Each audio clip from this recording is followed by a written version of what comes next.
Let's start in that case.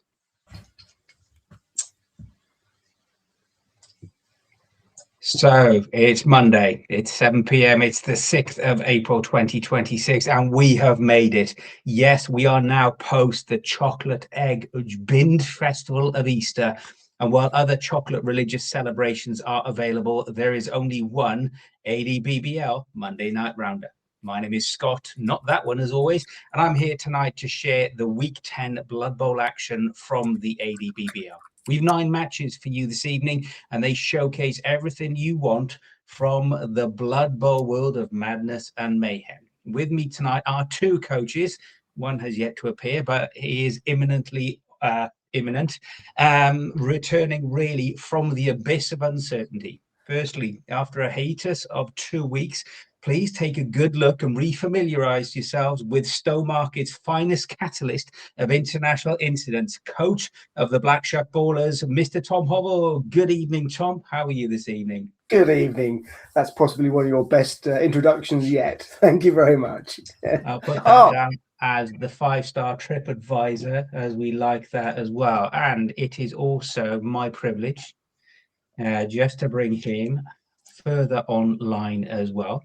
I am pleased fantastically to be joined now by the secondly, now that Artemis 2 is almost at the moon, if not beyond, after having a jump start that only this person could deliver, putting the Sen in eccentric and in beautiful, worshipping all things green, the coach of the drumsticks, Mr. Scott Norman. Good evening, Mr. Norman. Evening all, how are we doing? We're doing very well, sir, very well. Welcome to your first Monday night roundup of season 12. Always a privilege to have you here. How has your Easter been, Scott? Eggy. Is that a good positive eggy or just a random eggy that some people may or may not like? I'm one step closer to type 2 diabetes than I was pre-Easter.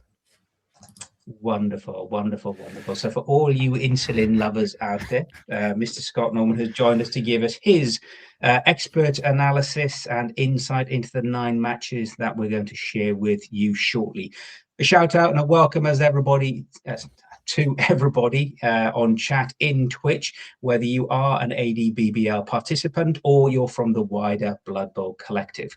Couple of reminders for you. Did you get gifts for Easter? Did you, like Scott, get too many eggs or anything else? Whatever you were given, basically sell it. Take that money, go to Aardvarks and Dragons and get what you really deserve as a Blood Bowl coach. Secondly, yes, it's red. Yes, it's the A&DBB hat. And yes, there's only one place to get them, Aardvarks and Dragons. There you go. And by, as if we almost set this up, Mr. Scott Norman looking fantastic. Absolutely a wonderful example to us all in terms of merchandise. What more do you want? Reminders for charity and to raise money for the fantastic Trussell Food Bank Trust that we are raising money for this season. Don't forget, place bounties, get a good look in end zone to really add that je ne sais quoi to your team and to your pitch side experience as well. If you want to do a donation, pop into store, speak to one of our admin people as well, speak to one of our league commissioners, Chris, Luke, or Mr. Scott Phipps, and they will be able to help you and help Trussell as well. So we're going to go through all 9 matches tonight. We're going to go through as well for both Scott and Tom, the game of the week, the coach of the week, and the player who they think deserves a bounty as well. So if we just go into the last bit for Twitch to make sure that we do have Mr. Scott Norman in all of his beautifulness. There he is indeed for everybody to see. And without further delay, we're going to go into the first game for this evening. I can see Mr. Dave Rue. Good evening, Dave. Nice to see Scott on the roundup. I'm here every week, but thank you for that, Dave, as well. And yes, Mr. Scott Norman is here as well. So we're going to start, first of all, with Bash-esque, shall we say. We've got the Flamingo Pharaohs, Dubes, making a return to the pitch with the Tomb Kings, taking on the meta top of the pile, really, Jamie and his OWA. what we thought would be a very, very, close match turned out to be a very close match indeed. 10-7 in terms of SP, 1-0 to the OWA as well. And really, go to yourself, Mr. Hovell first. A 1-0 win for Jamie. A good start to the season so far. And really a difficult starting match against these Tomb Kings. Yeah, absolutely. It looks like dwarves do get injured on this case. Starting off with nice weather, but straight in with starting on turn 8, sorry, I should say, with a couple of injuries being flying around. So a little bit of a quiet start to the first half, but ending it quite badly with 2 injured, one as a dwarf lineman, and then following that up very closely in the second half with 1 injured and 1 dead, one the dwarf lineman, 1 human as well. But clearly that didn't stop the OWA scoring a touchdown in turn 15. So I don't know, I can't remember. Do Tomb Kings get brawling brutes, or are they just unfortunately just breaking armor all the time? Yeah, just breaking armor. I don't think they do. Unfortunately, they don't get the brawling brutes. Scott, just turning to you here. OWA. Jamie's obviously stuck with his dwarf theme, despite the casualties again. Were the Tomb Kings not quite enough to challenge the auspicious meta-ness of the dwarves that Jamie is developing nicely? So these guys are in my group, and I got smashed by the Tomb Kings coach in the first game of the season. So I was hoping they'd do me a favor. And judging my tour play, not a lot happened. But there were some missing next games, but it was all from non-key positionals. Jamie's kept his runners, I think he had a blodger catcher by this point, or after this game leveled up. So there's some filthy pieces in there. We'll jump away just shortly from the OWA because we're going to come back to talk about those, obviously, with yourself included, very shortly, Scott. Let's take a quick look at the Tomb Kings, though. How do they stack up from when you first encountered them? I think they got close to 30 SPP out of me, so they leveled up. They're slow, they're punchy. I don't want to play them again. I'm going to have to. But, there's guard in there. There's some hatred, which is interesting. Mighty Blow. It seems he is waiting and picking all the elite skills, which is terrifying. But obviously, you will get that slight bloat in your team value. I'm not sure anyone's worried about it in this edition. I think it's not a thing. It's something that we've definitely talked about over the last several weeks on season 10, new for season 3 as well. And the elite tax really doesn't seem to be taxing as well. As you said, Mighty Blow, guard, Mighty Blow, and a frenzy on a skeleton lineman to give you something to think about on those sidelines as well. Only the 2 rerolls. Do you think that's 1 reroll possibly too light, Scott? Would you go for another one? I think 2's your minimum. But yeah, more the merrier, surely. That's where my treasury will be going. Just rerolls out the wazoo. There's nothing worse than sculling out and looking down and having no rerolls. It is indeed. And if we look at Doobs as well, he's been in a bit of a, he obviously as you said, had a bit of an SPP fest against the Gobbos to start with. But he's had 3 tough matches against that. Sam and his Black Orcs, Mark and his Nurgle, and now Jamie and his OWA. But Tom, there's still a lot for Doobs to build on. Absolutely. And it could be the fact that because he got so much SPP in his first game, just to quickly looking, did the inducements on the opposition teams help themselves out? So, for example, I know that there's a couple of team mascots, so there's extra rerolls and the like for previous games. So, yeah, he's got everything to play for. He's played everyone in the group once, so it's on to the second half sort of thing, yeah. Yeah, we're just going to keep an eye on that Ganladja. He looks like a bit of a, very tasty blitzer. He's got the mighty blow, 3 SP, so he's, a couple of SP and maybe an MVP away from a couple of casualties, I should say, and 1 MVP away from maybe giving that second skill, which will make him truly, truly filthy. But as we'll come on to, this was the first game of the week for the OWA, and I'm sure that we'll see more from Doobs as we go through the next several weeks, and we start to see how the shakeup of the group evolves as well. We're going then from the Tomb Kings and the OWA Bash to more of what on paper seems to be more of a bit of a free scoring fest, one that you always like, Tom, and at least you're expecting a 4-0 win to the Rats. Here we've got Jane and her Skaven, the freebooting Firkins, coming up against Phil, returning to Blood Bowl, obviously away from his blobby-inspired Snotlings from Season 9. Now with the humans and the nitro-fueled Wumpa Fruit, retro references do apply. And really what seemed to be a very close match on paper, very well controlled, and a really solid 2-0 performance from the humans there, Scott, for Mr. Phil. Yeah, they seem to be performing well. Obviously, you see Skaven and you just think as long as there's 2 pieces on the pitch, it's a gutter runner, 1-turner. But the 4-0 didn't come off, as we all expected, being Skaven. So I think Phil's piloting these humans quite well. A lot less chaos than the blobbies, but I'm loving the name and the theme.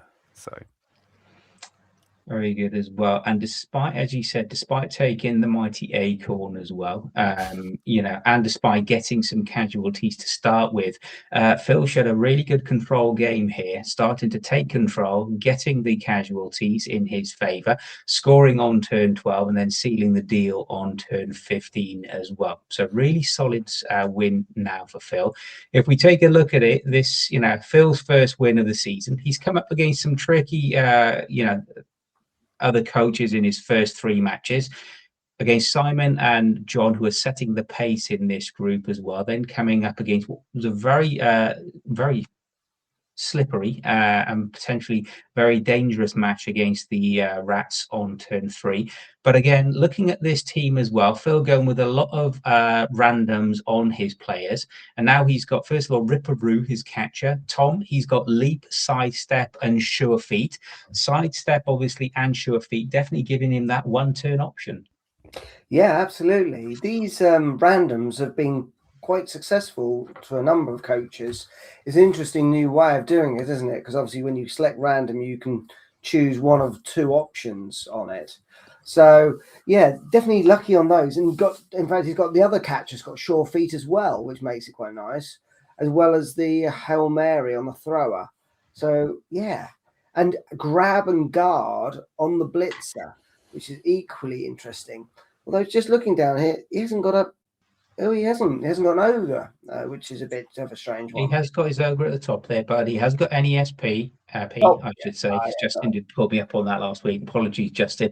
No SPP, as well as any SP he may have as well. So he has got the ogre, he has got the big guy, but Scott, he doesn't seem to be as if he's particularly needing it as well, focusing on these players who are now giving him the ability to really benefit from some stretch plays, Hail Mary pass, movement 11 with confidence as well. Yeah, obviously the 2-2-2 catcher thrower blitzers, all of them are fine. All of them are leveling up quite nicely. So, maybe if you needed a bit more guff on the line, you could squeeze in another halfling. He's only missing 1 human lineman next match. Pretty good roster going forward. The 2 rerolls again. I'd say 2's about your go-to minimum, and an apothecary, which is quite important this season. I've noticed there is a lot of bash, so I think staff, his sideline staff, his roster, it's solid. And those randoms on Ripperoo are very thematic. If you know the character, he's a very foot themed character. So Sure Feet, Leap, yeah, that matches. So that's Nuffles blessed him there.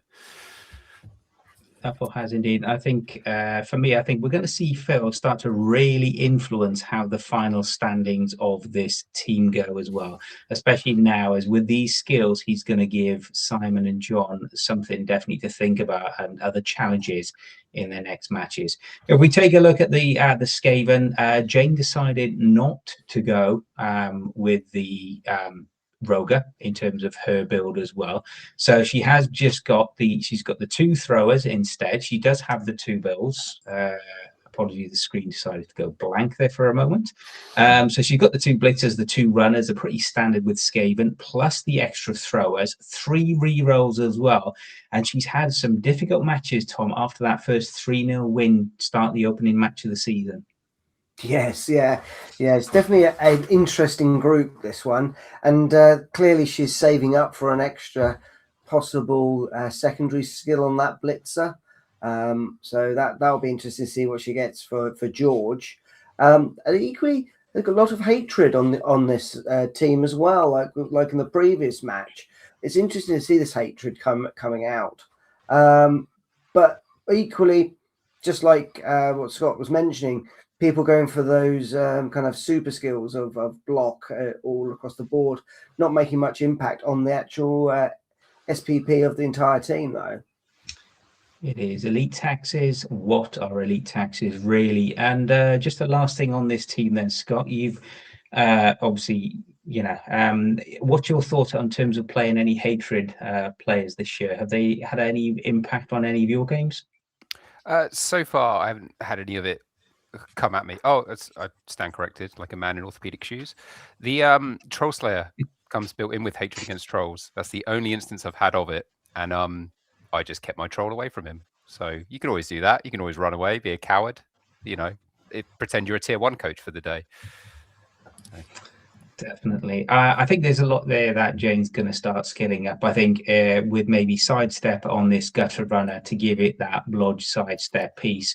I think, or even sprint if she does want that extra movement as well for that 12. But when you've got sidestep or sprint, it's definitely that one turn in the bag as well. And Blitzer, as you said, whether she goes for the secondary of dodge, whether she goes for mighty blow or no strength at this moment in time. So it'll be interesting to see how Jane takes the Blitzer and whether or not she will go down the Roger path. So a very good win for Phil there, getting his first win of the season. Congratulations, Phil, and I'm sure we'll see him and Jane. Be interested in how the repeat match comes along and how that impacts the group standings as well. We're going to move on then to the second appearance for this week from the OWA against our very own Mr. Scott Norman here as well. That classic OWA versus Goblin matchup as well. And despite the pouring rain, despite a huge swing in terms of the number of casualties in SP, it was actually the Gobbos that came in for the first win of the season. So congratulations, Mr. Norman. Tell us all about it.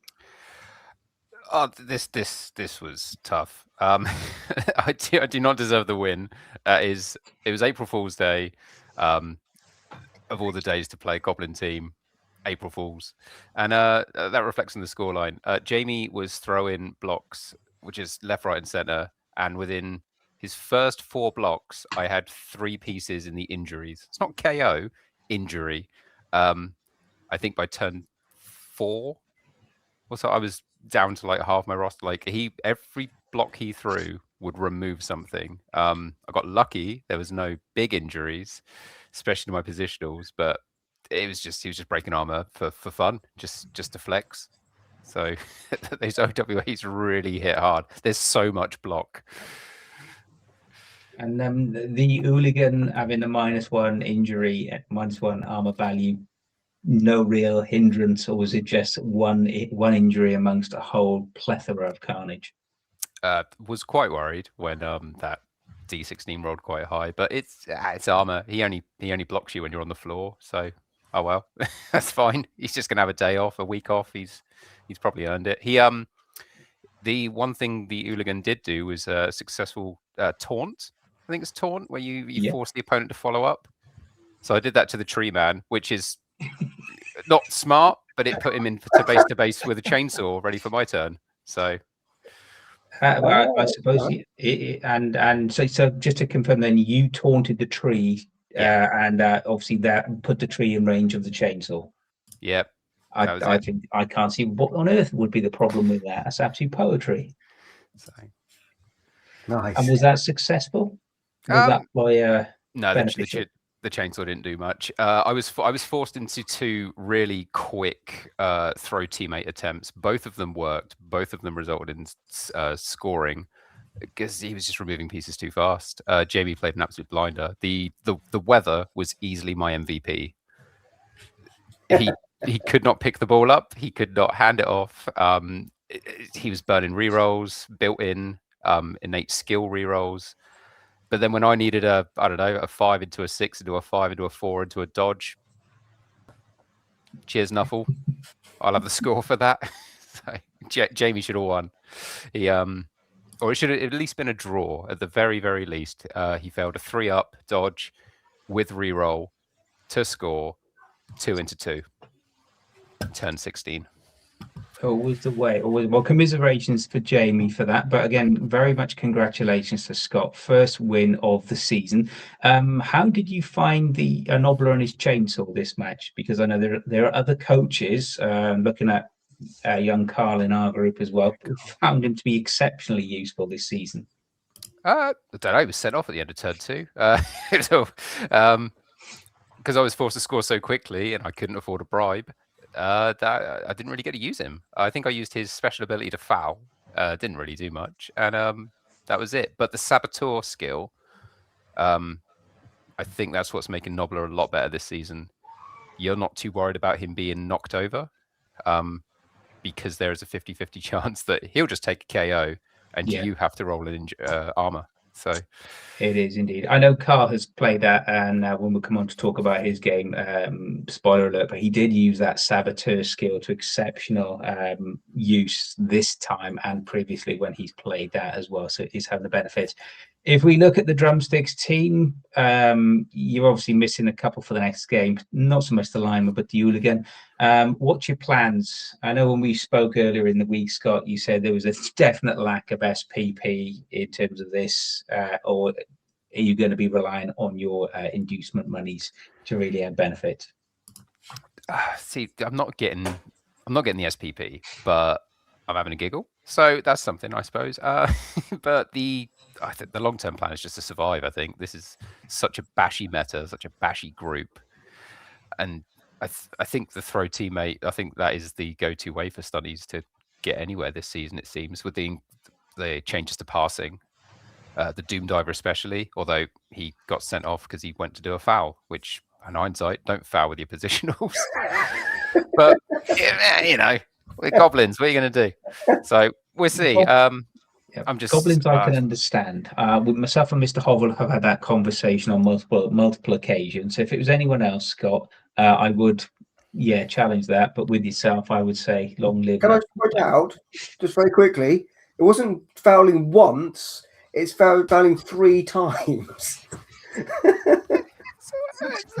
What are you gonna? If there's someone prone and there's a goblin nearby, the boot is getting put in. So I'm going to be rolling only devious skills on all the goblin linemen. Like I've done agility, like that's last season. This season is all about the deviousness. Like they gave me a skill tree. I'm going to abuse the heck out of it. What's the +1 skill you want out of that then? Lone Fowler on a chainsaw is the dream because that is a reroll to armor breaks in a foul. He has built-in +3. That's dirty. So, but I can't. I need it to get MVP, and it's not. So, yes, let's just say there were 3 games in this, 5 games to go, Scott, and there's plenty of armor breaks as well, and plenty of money out there to incentivize you and to get you those SPP and to get you those deaths on the scoreboard. We'll see. It's I don't know. I got the orcs next, so a bit of goblin on goblin violence. green on green, just what everybody likes. Fantastic. Well, congratulations, Scott. Well done on the first win of the season. And we're going to come on to see shortly how that influences the whole league standing as well. Good evening, very quickly, to everybody in chat. Good evening to Mark. Good evening to Carl. Good evening to Dave and everybody else. Welcome, welcome. We're going to go away then for our next match of the evening. I'll just scroll correctly as well. We're now going to go to Leanne against James. So this was Tomb Kings on Tomb Kings action. It literally was, if you look at how long the match took as well, it was, yeah, there was a lot of detailed planning and thinking by both coaches on this as well. So Leanne came into this match unbeaten in her last two after a win against James and then a follow-up draw against Graham and his Wood Elves as well. Unfortunately, not able to make that breakthrough. James really holding fast on the line of scrummage when I saw this one as well. Both coaches taking at least a keg and a few up the extra inducements as well. And Tom, a 1-0 win to James, a very good win against a very difficult Tomb King opponent. Yeah, absolutely. That looks like a lot of casualties going on there in the second half as well. And a one dead blitzer, which is never a good thing to have on a Tomb Kings team. Interesting that both of them went for loads of inducements on both sides. So clearly, Leanne giving a little bit of cash over to go up to 150k. So one team mascot to best kegs as well. So that's interesting on that side of things. But yeah, it looks like unfortunately there was a number of injuries on both sides. One, like I say, one dead blitzer and one. It's only a lineman, but -1 movement now. So that's not going very far, very quickly. Yeah, this was definitely a game where once the few injuries started in that second half, they did cascade. Went definitely in James's favour, especially with the two kegs there, giving him those players back. Scott, Tomb Kings, what's your thought? Yes or no? Do they appeal to you, or absolutely you're not going to touch them with a proverbial barge pole? I mean, they've got no stunties, so they are, out of the window for me. But I don't know. I used to really like the whole Egyptian thing in school. It was like my favorite thing we did was, Tutankhamun. And there was that they recently found, actually, in Egypt, there was a pharaoh that they found that was covered in chocolate and nuts. It was Pharaoh Rocher. But aside from that, they're just a very thank you. Try the fish. I'm here all week. They're a bash team that aren't bashy enough in my eyes because they don't have the brawling brutes, but they've got 5 big guys. Like that's the worst cage to try and get into. So whenever I come up against them and it's just a big bony cage that I've got to stick my oar into, I don't fancy it, but I can see the appeal. They look cool. They do as well. You mentioned that. Let's take a quick look at how both of these coaches are developing their Tomb Kings team. If we look here, first of all, James's, he's got one block. He's gone for the elite tax, the secondary here in terms of on one Tomb Guardian, guard on the other. So really gives him those 2 corner positionals as well. Started to get some SP nicely on his other pieces as well. And as you can see, what has been a really challenging season so far against 3 other very, very difficult coaches, James, Graham and Andy, all very experienced as well. So Tom, first win of the season, a good win again against Leanne, who was one of the former coaches at the moment. Yeah, absolutely. And it looks like a lot of these Tomb Kings teams that you don't get a lot of SPP on a wide range of players. It does seem to have quite a lot of linemen as well. We've got 13 in the team, but I think that might have been from previous necromancy and receiving players that they've killed in previous matches, which is interesting. I'm finding that a lot with some of these undead teams, that they are starting to get a lot more extra players because there's been a lot more casualties. It was indeed. Leanne actually was the one on this instance who got the additional player from Necromancy as well. If we look at Leanne's team, similar on her Tomb Guardians, Mighty Blow and Guard. However, if we, instead of block and guard, she's got for Mighty Blow and Guard, Mighty Blow and Stand Firm as well. So terrifying for your line of scrummage. Break Tackle on the Tomb Guardian, followed now by Block and Leader on that thrower, who we started to call out next year. Last week, what was saying. So despite this, loss against James, first win of the season, as we've said as well, Leanne's still in a good place, really, to take this team on. Scott, what are your thoughts? Yeah, I popped into the store and this game was just starting. I think I got there on turn 1, and Leanne said that she's really enjoying them. It's her best team and best performance ever, with 1 draw, 1 win. So I think she's gelled with them. As much as I loved her as a little goblin Padawan that I could mold, this is definitely the team for her. Maybe paint them green, there you go. But just looking at the skill ups, like this is scary. Like they've got Brawler. It's a poor man's block, so I can understand going for the other skills over it. But even Hatred Human, Hatred Elf on your lineman and your thrower, pretty solid. Hatred Human, I feel, is the best one. So many things in the game have human as a keyword. Even like skeletons are human. It So, is as well. I think it's up there with Undead as well. So Undead is across the board as well. So, like, for example, the Necromantic Horror team have got Undead in it, as well as all the Tomb Kings, as well as the Vampires as well. So, yeah. There's definitely some hatred that you want over others. Like Hatred Beastman is quite small. Yes, yeah. Like, Hatred Halfling, I mean, Or that's just Hatred mean. It is indeed. So, James, congratulations getting your first win of the season. Leanne, commiserations. Good luck for your next match. And obviously, that comes now with the fashionista advice from Mr. Scott Norman. If in doubt, go green. Whatever else should you do as well. Moving then. Next match that was happening as well this week. We're going on to the Counts group, and this is the Prince of Ipswich. He's in chat. Good evening, Mr. David Drew, against Chris, returning with his Bretonians, de Trois Lyonnais. And really a very, very close match. Very interesting until that second half as well. Couple of injuries to start with for the Bretonians, especially on, they weren't just against the Squires, but 1 catcher, 1 thrower out as well. So really that did seem to swing the game in favour of the Necro. Dave taking absolute advantage of that.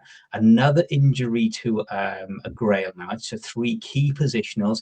And really, as another Necro coach, Tom, when you start to take out 3 of the most critical Bretonian pieces, Dave there took full advantage of it. Yeah, absolutely. Yeah, the Bretonians are a bit of a funny one, really. I think they're a bit like the nobility of last season, where they're not quite there yet. I suspect that they'll get a couple of tweaks in a later season. So it's clearly it's great to see Necromantic killing things, which is lovely, which is always good to see.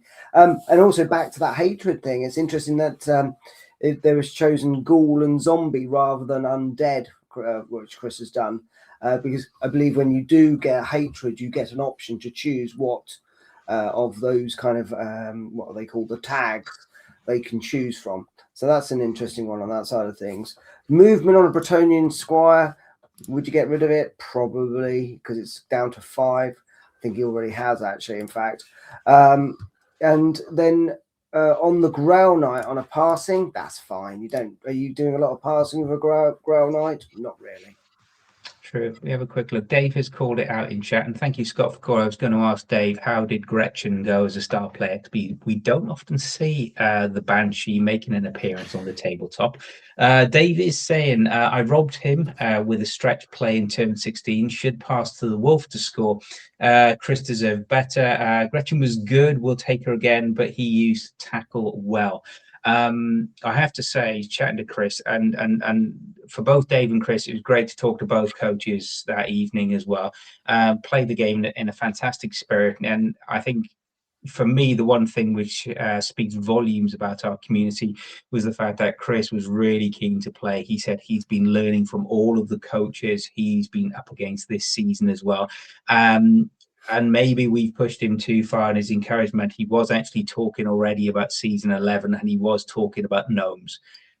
So maybe someone needs to have a quiet one. But if he does, good luck. Enjoy it. It's all about that enjoyment as well. But as you said, Tom, guard, block dodge, block on the leader, and block on the Bretonian Knights as well. So yeah, he's lost a couple of squires against Skaven in particular, but otherwise, yes, it looks as if the results haven't quite gone his way, and we'll come on to talk about that Skaven match shortly. So let's look at that. Let's take a quick look at the Prince of Ipswich's mighty team as well. And Scott, as you'd expect, it's just boring old guard and block, isn't it, for the Necro? It's just elite skills on your positionals. Yep, which is smart, personally, not what I do. But then again, I've never won a league. So, and then you chuck randoms on your linemans just because, of course you do. And you got wrestle on a zombie, which is, that'll come up every now and then. That'll be like a real, aha, got your moment. So, It is well, and I am waiting for it. We've talked about several individuals tonight, waiting to just see what SP they take for that, maybe Skiller. I'm looking at body moving the Ghoul Runner here as well, 10 SP. Do you think, just a yes or no from both of you, Scott and then Tom, do you think Nuffle is going to come back to bite? And just maybe we'll see a dead Ghoul Runner before Dave manages to get that across the line? Ooh. I mean, no, I'm hoping not. With Regen as well, though. That's the thing. I don't want another like nanny situation. If anyone remembers the player, the myth, the legend, the pain in the ass that was Nanny, I don't want a Ghoul Runner becoming, the next one of them, because that was horrid. So, in an ideal world, he'll get the SPP mid match and then die mid match, which is chef's kiss. Anyone does that, I'll put 50 quid in the charity pot, let it get to 14, just murder it. There you go. Dave actually saying boring Necro. Dave, they are the Arsenal of the tabletop. That's another debate for another night. Congratulations anyway, Mr. Rue. We'll have a look at how that affects the standing shortly. Commiserations, Chris. I'm looking forward to seeing your next matches. And here's to even after the league, as we said, you've still got the knockout, and that's a very dangerous team as we head into the knockout.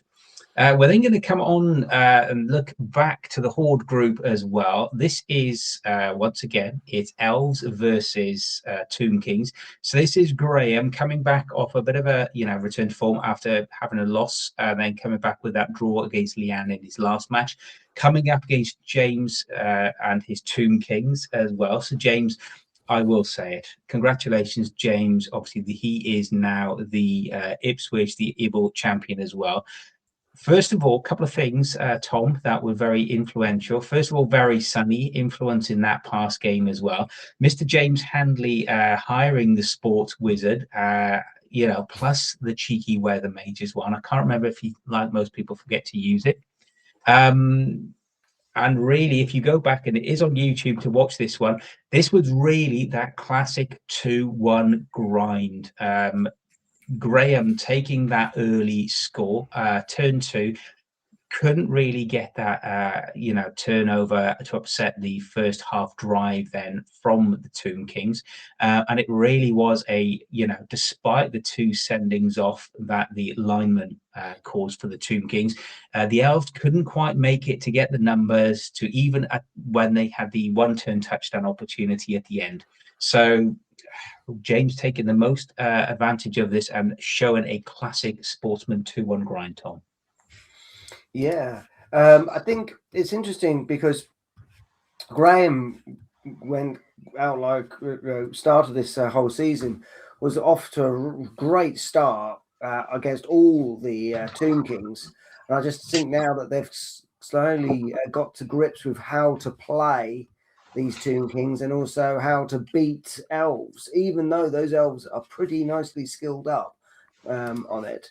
And just a little kind of cheeky foul right at the end there, injuring a Tomb Guardian as well. That was a bit cheeky towards the end in terms of putting the boot in then. And who'd have thought it from elves, sticking the boot in, doing exactly what the Gobbos do in perpetuity as well. Let's take a quick look at the teams. Slightly different from James. Again, Mighty Blow and Guard on the Guardians as well. Block on the Thrower.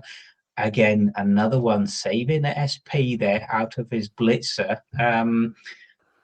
Scott, anything in terms of you look at this team, or is it just pretty similar to what you'd expect given what we've seen with the other teams as well, going for those elite skills and really trying to play a bit of catch up in terms of that arms race with the other Tomb King players as well? Yeah, it's he seems to be waiting on the skill ups. Looks like he's got a plan. It looks like it's going to be guard on all the Tomb King Guardians. Again, that's what you're going to do. But there's a blitzer out of sight who is sitting on 10 SPP, no skill ups, does have a niggling injury. So wonder where he's going with that. Is he going straight for the stat up? Because I guess you would have chosen a skill by now. Or is he going for a chosen secondary? I've never had 10 SPP on a piece before, so I don't know. Does seem to be a lot of players going for the stat up. We've seen it on Mr. Luke Baggett and the Butcher Boys. Really set that early standard with now what we have as a strength 4 blitzer as well. So first of all, congratulations, James, in terms of getting that win, recovering from your position where you were as well, having that. And then Tom, is this symptomatic now of elves and playing a lot of heavy bash teams? Is this just what we'd expect to be seeing as well? Starting to see that war of attrition catching up. Absolutely, I think so. Especially playing against all these Tomb Kings, they've now got skills that are quite useful to kind of go up against these elves. So that Mighty Blow on that Tomb Guardian, the guard on the other one, and block on a thrower. So starting to show some muscle there. I think it's also the fact is that as the elves get more and more skilled up, it gives a few more inducements to the actual opponents. So again, Weather Mage, Team Mascot, Sports Wizard as well. So there's been quite a lot there. So I've noticed in a number of other games that if you've got too many skills and you've got too much team value, it can come back and hurt you. It can do. As you said, we said, Graham, a fantastic start to the season. First 3 matches win. Then he came up against Andy and his Dwarves, then against Leanne and Tomb Kings, and now again against James and the Tomb Kings as well. Exactly as you've said, Tom, it's that very fine balancing act with elves in terms of development. Elven Union often being seen as the poor elf relation when you compare it to someone like your Dark Elves, your Woodies, and even your High Elves just returning to the scene as well. And whilst if we look at this, yes, he's got Blodge sidestep a piece in as well. Still only movement 7. So for on his movement 8 pieces, yes, he's got block on one of them, and he's got Nerves of Steel. So he still has that 1-turn touchdown in his bank as well. However, it can be a bit of a tricky thing. So for me as a fellow elf coach, it's going to be interesting to see how Graham takes the direction of the Elven Union EFSF in the next few matches. So first of all, if anybody does want to watch this match, always worth catch up, especially if you're playing both these coaches to see how they play. That is fully available on the mighty YouTube as well. Congratulations, James. Commiserations, Graham, as well. And I'm sure we'll see their rematch in the next few weeks as well. Moving in then from Elves and Tomb Kings back to the Stars group. This is the man, the myth, the legend, Mr. John Reeder and the Necromantic Horror, the Hellfire Howlers, up against Joe. First season coach here, Joe, enjoying it with the Bretonians. A 3-0 win, 15 SP for the Necro. Scott, Mr. John Reader does what needs to be done. He's got his SP, he's got his 3-0 win as well. He's got his next win in the bank, looking very good. So it's a really difficult match, despite taking the 4 cheerleaders and the reroll for Joe. Yeah, this looks very reminiscent of the first match I had, where it's Torblades basically telling you the story that you didn't show up in a way. You get no SPP out of the match. It's just one of those games. I don't know if he was breaking armor but not getting the through on the injury or what, but he hasn't left with any injuries as such. Like, it's just one of those games where it's just like, not the worst, not the best. Pick yourself up, move on, type thing. But the team are growing quite nicely. Again, a lot of elite skills and a lot of hatred. Like, hatred seems to be massive this season. Is as well. He's just like Candyman, exactly like last week. If you mention his name enough time, he appears in chat. Good evening, Mr. Reader. Can see you appearing there as well. Let's take a quick look at Joe's then. He's at 1.1 million in terms of team value. Guard and block random, fantastic skill to roll there on one of your Bretonian knights. Block and kick, which is really useful for one of the other Bretonian knights, and several players who will be re-rolling skulls against, especially very good on those squires with wrestle as well. 3 re-rolls in the bank, and I think really if you look at who Joe has had to play against, he's played against Jane, who's obviously started well with her Skaven, played Simon and the Bashy Orcs, so he's played his 2 Necros. Again, are they the boring Arsenal? We will wait and see. But Tom, he's not put in himself in a bad position for his next 4 league matches. No, it's still got quite low team value as well, so he'll get some nice inducements against some of these other teams. He's got 12 players, so doesn't need to buy any new ones, and he's got all the positionals he needs. Just an interesting one on this one, that he had 120 in inducements he could have taken. I just wonder, would you have taken the extra team training and the cheerleaders, or would you have spent a little bit of your cash for an extra 5k and got Crack and Crumbleberry to give yourself a bit of more bash and a 1-turn touchdown? Possible options, Scott. What would you have done? Or would you have anything would have appealed to you? Yeah, because you'd have had the 1, 2, 5 inducements plus your 50k underdog. Yeah. So yeah, maybe a star player of some sort. I'm not too familiar with what the Bretonians can take. They can take. They can take. Anyone can take Crack and Crumbleberry. Yeah. So. Yeah, and also Cindy. They could have taken Cindy. Which is she's 100k or ish around at that mark, I think. Yeah, that could have been an option. The other thing as well, just to mention, because this is available, first of all, to all coaches, of course, don't forget your Bretonian pastries. So for 15k, you can take someone back from the KO box on a 2-up, which is always a really useful one as well. And the other thing as well, I don't know if this is available to all players or available purely to Bretonians. And if someone is in chat and has seen the Blitz mag for the Bretonians, I did see this week that the sports wizard for Bretonians, the Damsel, I believe, has this thing called Mighty Wind. No, it's not a fiber or bowel disorder, but what it is, you can actually move players once per game. You can actually declare a square, and any adjacent player around that square on a 2-up, you can move them away 1 square. So you can really impact a cage in terms of moving people out. And if you target a player in a square as well as that, on a 4-up, they'll go down. So you can, in effect, for 150k once per match, you've got a great chance of opening up a cage. Now, I did see it online. I haven't seen the actual blitz. It said available everyone. Now, whether that is purely just for Bretonians or just for teams that have the keywords to allow them, it'll be very interesting as well. So something else for our Bretonian coaches to think about if they have 150k. We're just going to very quickly look at how Mr. Reader is developing the Hellfire Howlers. 1.4 million. So Tom, quite expensive. We just saw the cat appearing as well for Scott Norman.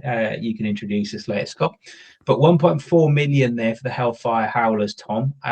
What's your thoughts? Give us your feedback as a fellow Necro coach. Despite the ad breaks, doesn't really matter. All of the expectations for a Necro team right in front of us. It's a thing of beauty. Look at it. It really is. It really is. And in fact, he's got 14 players, so we can just get rid of that Edge 5 zombie lineman, no problem. But yeah, it's all block and dodge all the way with some guard and a cheeky strip ball wrestle ghoul runner as well. What an absolutely filthy thing that is. You've got the goal runner to go for the ball with strip ball wrestle. You've got the, well, all you need on that is break tackle, and that would be beautiful for your cage darts. You've got sure hands and block as well to actually keep hold of that ball as well. So no strip ball against you.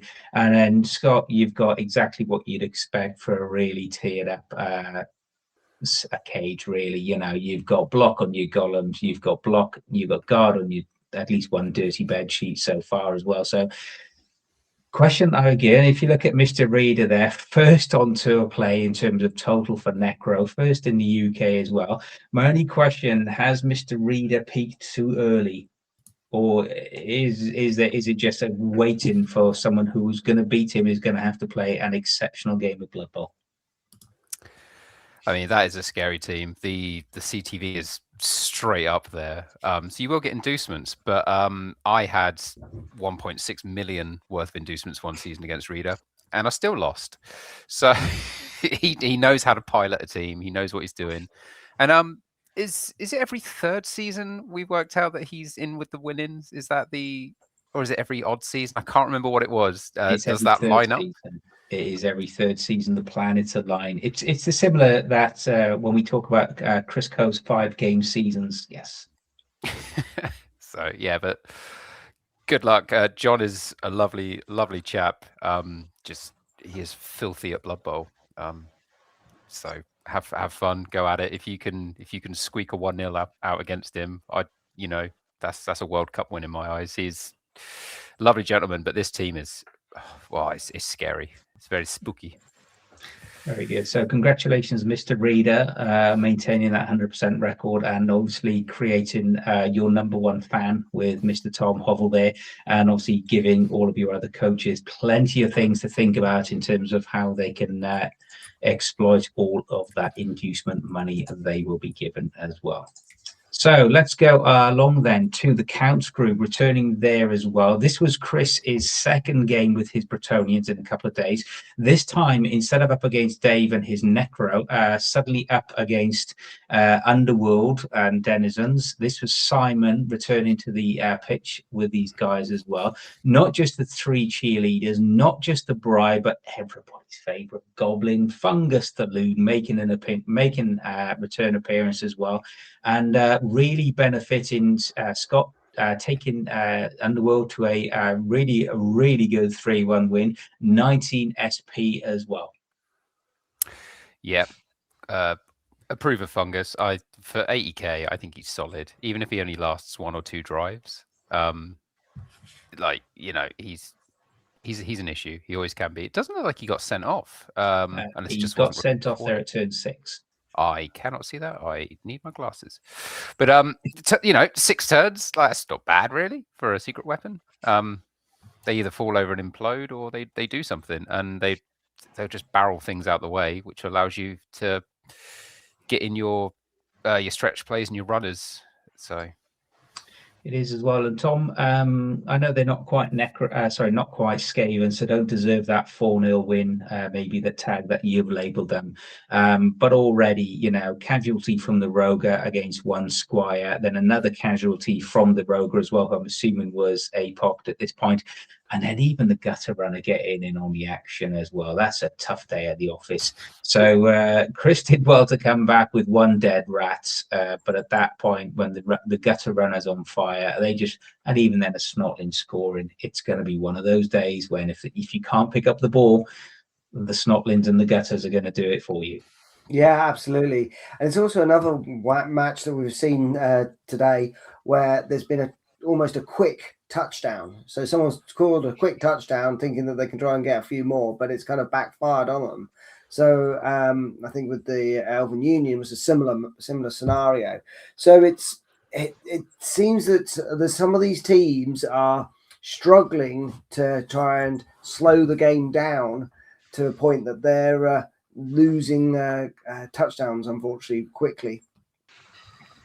I think there is an element of that to be said. Definitely, I think if you are going to score early, and obviously bribery does incentivize you, however that is currently, but we do have that rule for incentivization for stalling. So it does encourage that early touchdown. But to your point, yeah, if you cannot back it up, then it does put you in a difficult position. You know that you need to be able to defend that first half repeat drive as well. Let's take a quick look at the teams then. We've already mentioned the Bretonians as well. Now looking very, very strong indeed. A lot of good skills there. So the question that I think we'll all keep an eye out for is how they now fare with this level of skill. Now we've got the guard on the block, we've got the blodger on the knight as well, plus the extra leader reroll. So it'll be interesting to see how Bretonians go when they do have that level of skill. Waiting for these anti-rat brigade squires to come back as well. So good luck, Chris, in your next few games. I agree with Carl. It is a very nice looking team. Talking of nice looking teams that you'll appreciate, Carl, let's look at the Word Hollow Wanderers, Simon's Underworld Denizens. Horn on the rat, big guy, 6 SP now, looking like he's going to be ready for his next skill. I'm expecting a break tackle in it, which would be fantastically filthy for a 2-up. Mighty blow on one of the blitzers, sidestep and sprint, which is always good on the gutter. So yeah, when you think he got a casualty as well there as well with no block, kudos to that. Beautiful indeed it is, Carl, in catch. Yeah. In Twitch. Iron hard skill on the snotling, monstrous mouth to give him the extra catch ability as well. Wonderful, love it. So yeah, looking quite well in terms of ready to take those next steps for the underworld. Tom, anything looking at that you think, yeah, that's good, or do you think is this now a team needs to start cashing in this SP? A monstrous mouth on a snotling is a bit cheeky, isn't it? It's very cheeky. That is kind of like a little ad 3 dodge with stunty and titchy plus monstrous mouth and right stuff. Yeah, that's I don't know whether iron hard skin is really worth it on a snotling. No, that is rubbish. That's hilarious. Best armor in the game. Come on. Unmodifiable armor 6. The scary thing as well to interject is have you seen the amount of rerolls this team has in the bank? 4 rerolls in the bank. 4 rerolls. They do indeed as well. So we see how he does against that. So yeah, well, good return to winning ways for Simon after what's been a couple of difficult matches, especially against Luke and his unforgiving butchers, and then of course against Mr. Daveru, the Prince of Ipswich, and his Necro. Let's move away then from Kaz to our last game of this evening. We're going to the Assassins group as well. We're sticking with the flavour of Underworld. And we're going to be looking at Carl, the Honeyman, in Underworld again against Mitch and his Vampires. Mitch not having the best of the season. I saw the start of this game as well, despite a blizzard for the conditions as well. Carl really looking at his favourite star player. So Noblar makes an appearance, this time joined by Glart as well, who can be very, very useful. Glart and Noblar both made an instant impact on the pitch, if we look at it as well. So I believe one was knocked out. There was a KO on a vampire from Noblar. After that as well, the Troll badly injuring, a few completions as well. And to your point, Tom, an early score by the gutter runner, and then it shows what they can do. If you don't get hold of that ball, then doesn't take much for a very filthy, skilled up gutter runner to whip in, pick it up, and score again. Absolutely. Yeah, it really hasn't.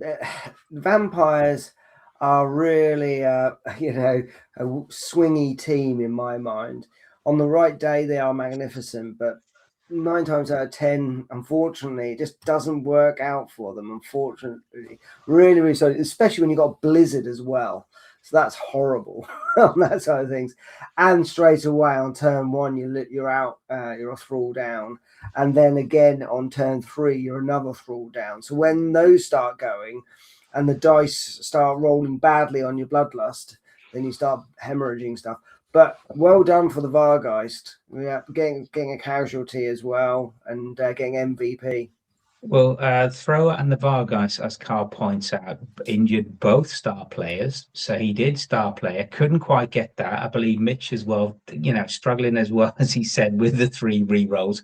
However, and again, one of those games, we've all been there, gents, failed a 2-up roll to do get a touchdown as well, and repeatedly hypnoing when frenzying Glart with the Varg. So really making the use of that hypno despite the nerf that we've seen this season.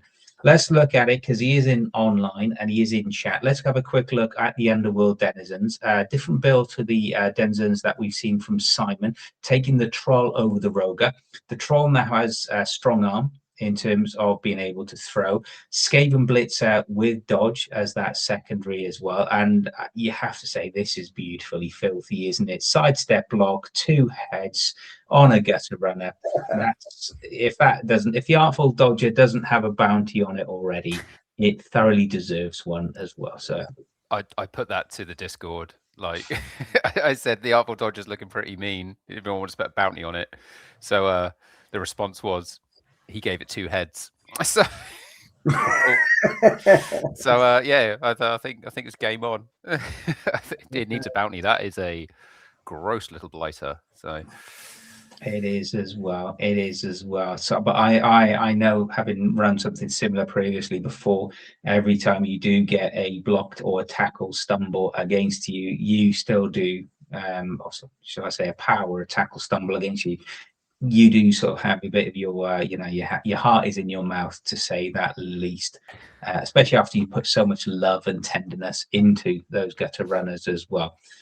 So again, second win in a row now, as we'll come on to cementing his place in the Assassin's League for Carl. So congratulations, Carl. Well done.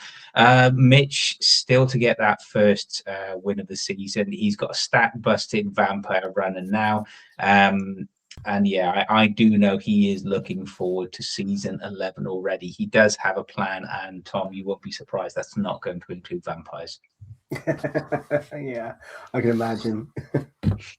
Okay, so that's our 9 matches tonight. Let's have a quick look at the standings, how all of those results impact. If we look at the Horde group as well, Andy staying at top of the league with 4 from 4, one of our 100% coaches so far this season.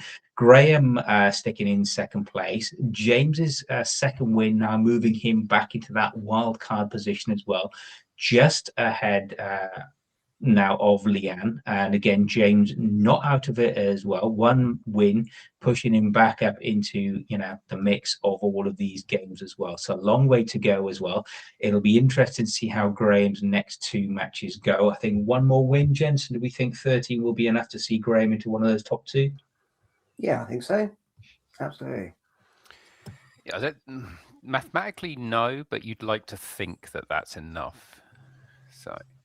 But it's one of those. There's 3 Tomb Kings in that group, so it's just going to be a lot of guard mighty blow bony boys. So it was, and I know, speaking obviously last week when we had 2 of the commissioners on, so we had Luke and Chris on, and I know they said it is something that they will be looking at next year, just to make sure that we don't have too many of the same race, you know, within each league as well. So congratulations there to James, moving back up nicely.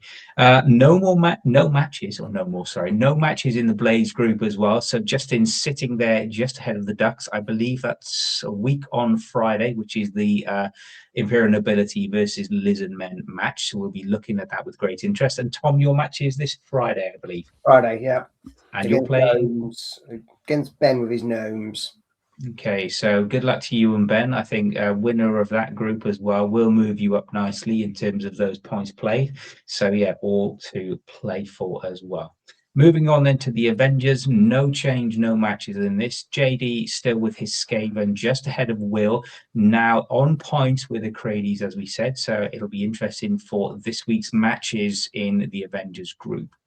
The Stars, John Reeder cements his position there. Green W's right across the board. 6 from 6, 18 points, 12 and 2, and 10 and 8 for touchdowns and casualties, respectfully as well. Looks like that is one of the top two there for John as well, but still everything to play for that second place. And Phil really putting himself in the mix in terms of that first win of the season. So I think that second and third place still up for grabs, still going to be a lot of Blood Bowl to be played there as well. I saw that. You just put tackle on your player there. I saw that. I just see a notification. Cheeky. I have a quick look at those names for the first time in ages. Was like, there's a lot of dodge on there. Yep, and then he goes and puts tackle. That is filthy.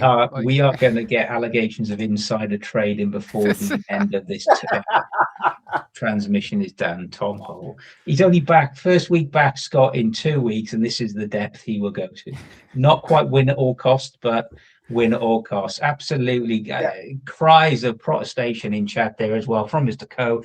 It is a fix. Completely, utterly, it is a fix. Wait until he rolls all of those one. The groundswell has started already, Tom. Congratulations. Looking at the destroyers, we have Mark, we hadn't played this week. Jamie now still in second place after that loss that we saw as well. Mr. Scott Norman, you made this very, very exciting. We have their second, third, fourth, fifth, all separated by 1 win, 3 points. So lots to play. Who's your next match, Scott? My next match is Black Orcs, but using the insider trading, I can see he's got a lot of grayed out players, so could be interesting. But they've all got grab, so grab and brawler across the board. I'm going to get smashed again, but you know, I've got a dream, I've got a troll. You've got a troll and a doom diver. Yeah, foul doom diver. Yeah. Oh yeah, foul with the doom diver. Don't throw him. He's just a Timu hooligan at the end of the day. So it is indeed. Let's move on to the counts group. Mr. Dave Rue and Simon there. Again, Dave having that third win of the season, now on 9 points, just above Simon, although he has got an additional game left to play as well.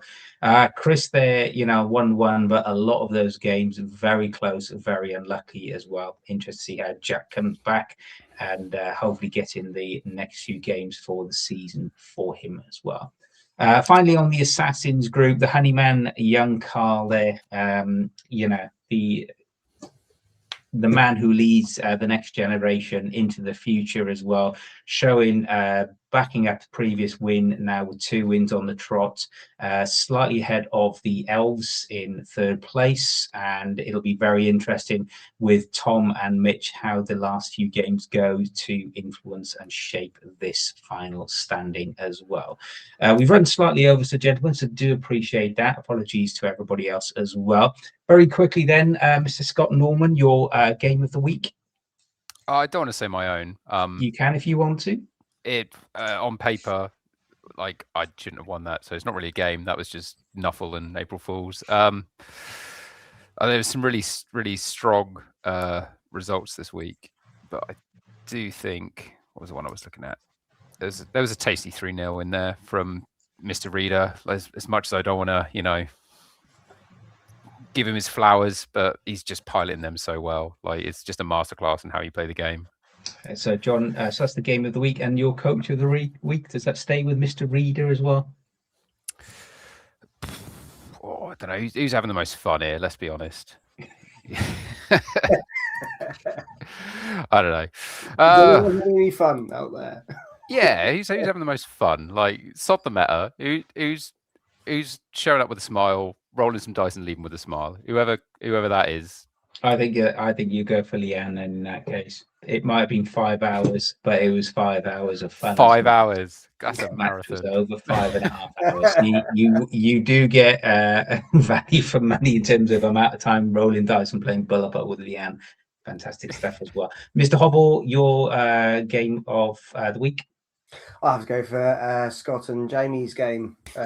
It sounds like it was an absolute kind of craziness. So yeah, I think that's my tip. And your coach of the week. I will actually go for Simon. I think he's been solid all season so far with those underworld denizens. So yeah, let's go with Simon. Very good as well. And whilst I call out my game and coach of the week, you two gentlemen can have a look at someone for a quick bounty. For game of the week, I am going to give it to yourself and Jamie for the pure shits and giggles Scots. So accept that. And for coach of the week, bounce back ability, it goes to the current Ipswich champion, Mr. James Cheeky Boy Handley, for restoring his level of cheekiness to the Blood Bowl pitch as well. Tom, straight to you. Your bounty of the week, please. Oh, well, I won't take away the Artful Dodger from Scott, so I'll let you do that. But I'm going to go for Dinky, that monstrous mouth snotling. Aww. I was trying to see, he needs to chomp something. Like, you get to use your chomp tokens. Like... Exactly. Cool. I'm just going to get reminded myself of the name. I'm just going to go for... I'm just going to go for Bone Chewer, the strip ball wrestle ghoul runner from Mr. Reader. Take that, John, as the biggest compliment you can as well. Thank you, chat. Thank you, everybody. Thank you, Mr. Scott Norman. Thank you, Mr. Tom Hovell. That's been this week's A&DBBL Monday Night Roundup. We'll be back this time next week. If you would like to be like Mr. Scott Norman and join us for an episode, please let either myself, Tom, Chris, Scott, Luke, or anybody else know, and we'll get you on here as well.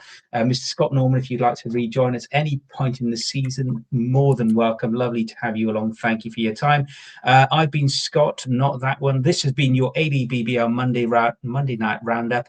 Don't forget to get your games in, get your charitable donations in. Happy Blood Bowling. We'll see you next week.